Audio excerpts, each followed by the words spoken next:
सभी श्रोताओं को नमस्कार। आपके अपने यूट्यूब चैनल हिंदी भाषा और साहित्य में मैं विशाल कुमार पुनः उपस्थित हूँ अज्ञेय जी की एक और कविता लेकर। कविता का शीर्षक है सांप।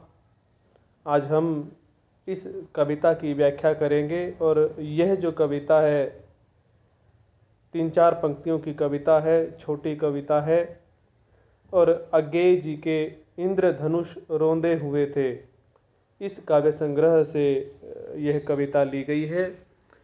पहले मैं इसका वाचन करता हूँ। सांप, तुम सभ्य तो हुए नहीं, नगर में बसना भी तुम्हें नहीं आया। एक बात पूछूं, उत्तर दोगे, तब कैसे सीखा डसना, विष कहाँ पाया। यह कविता है और अब हम इसकी व्याख्या करते हैं। यह कविता नगरीय जीवन की जो विसंगतियां हैं, मूल्यहीनता है, या नगरीय जीवन में जिस तरह की विद्रूपता स्थापित हो गई है, जिस तरह की विद्रूपता पनप गई है, उस विद्रूपता के ऊपर करारा व्यंग्य करती है सांप के माध्यम से। वैसे तो नगर के लोग या नगरों में रहने वाले जो भी लोग हैं वे स्वयं को सभ्य कहते हैं और यह जताते हैं कि वे अन्य लोगों से, गांव में या जो आदिवासी जनजाति के लोग हैं उनसे श्रेष्ठ हैं सभ्यता की दृष्टि में। लेकिन वास्तविकता कुछ और ही है। जो मनुष्यता के गुण हैं, जो मनुष्यता के गुण धीरे धीरे वहाँ से समाप्त होते जा रहे हैं, नैतिकता समाप्त होती जा रही है और मूल्य विघटित होते जा रहे हैं। तो इसी को एक सांप के रूपक के माध्यम से अज्ञेय जी ने प्रस्तुत किया है कि हे सांप, तुम सभ्य तो हुए नहीं। जो तथाकथित नगरीय सभ्यता है, जो झूठे आदर्श नगर वाले स्वयं को उन पर खरा मानते हैं, तो उस संदर्भ में इस सभ्य शब्द का प्रयोग किया गया है कि जो नगर के लोग स्वयं को सभ्य कहते हैं, भले ही वे सभ्य नहीं हैं, उनमें नैतिकता और मूल्यों की समाप्ति होती जा रही है, लेकिन वे स्वयं को सभ्य कहते हैं। उसी सभ्य शब्द को यहाँ प्रसंग के रूप में लिया गया है कि हे सांप, तुम सभ्य तो हुए नहीं, नगर में बसना भी तुम्हें नहीं आया। और जो नगरीय व्यवस्था है उसके अनुरूप तुम्हें रहना भी नहीं आया। और यह बात वास्तविकता भी है कि सांप जो है अभी तक भी ऐसा जानवर है जिसको हम यह नहीं कह सकते कि वह नगरीय व्यवस्था के अनुसार अपना जीवन यापन कर सकता है और उसे सभ्य भी नहीं कहा जा सकता।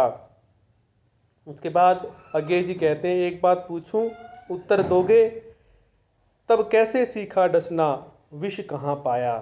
कि यद्यपि तुम सभ्य भी नहीं हो और नगर में बसना भी तुम्हें नहीं आया, नगरीय व्यवस्था के अनुरूप तुम अपना जीवन यापन करने में अभी सक्षम नहीं हो, उस तरह से रहने के काबिल नहीं हो, लेकिन फिर भी तुमने डसना कहाँ से सीखा। तुम जो लोगों को डसते हो या किसी भी जीव को डसते हो, तो वो कहाँ से सीखा, और तुम्हारे अंदर जो ये विष है ये तुम्हारे अंदर कहाँ से आया।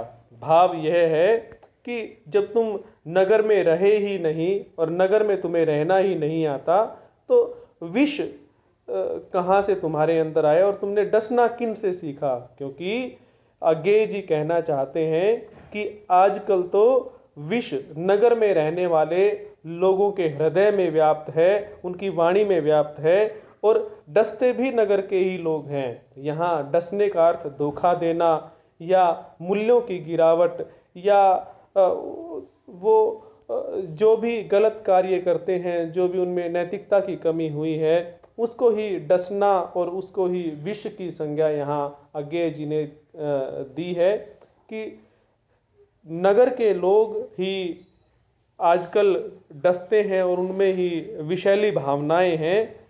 तो सांप, यदि तुम नगर में रहे ही नहीं तो तुमने वे सब कहाँ से सीखा।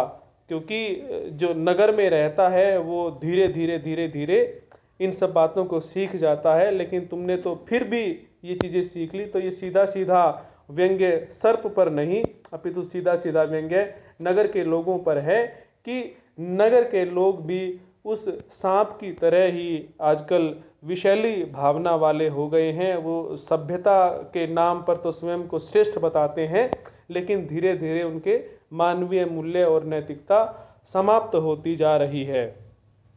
तो इस प्रकार से अज्ञेय जी ने इस कविता के माध्यम से नगरीय व्यवस्था पर व्यंग्य किया है कि ऊपर से ये अवश्य ही सभ्य दिखाई देते हैं और ये लगता है कि सभ्यता का विकास हो गया है और हम श्रेष्ठता की तरफ जा रहे हैं, लेकिन वास्तविकता यह है कि जो मानवता के गुण हैं, जिसमें नैतिकता और मूल्य बोध की भावना होनी चाहिए, उन सब का कहीं न कहीं विघटन होता जा रहा है और वो केवल दिखावे के लिए सभ्य हैं, अपितु जो उनकी मानसिक और हृदयगत शुद्धता और सभ्यता है वह धीरे धीरे नष्ट होती जा रही है और उस सर्प की भांति ही एक दूसरे को डसने और एक दूसरे को हानि पहुंचाने का कार्य आजकल इस सभ्यता की एक प्रमुख विशेषता बन गया है। तो यह थी इस अज्ञेय जी की छोटी सी कविता की व्याख्या। धन्यवाद।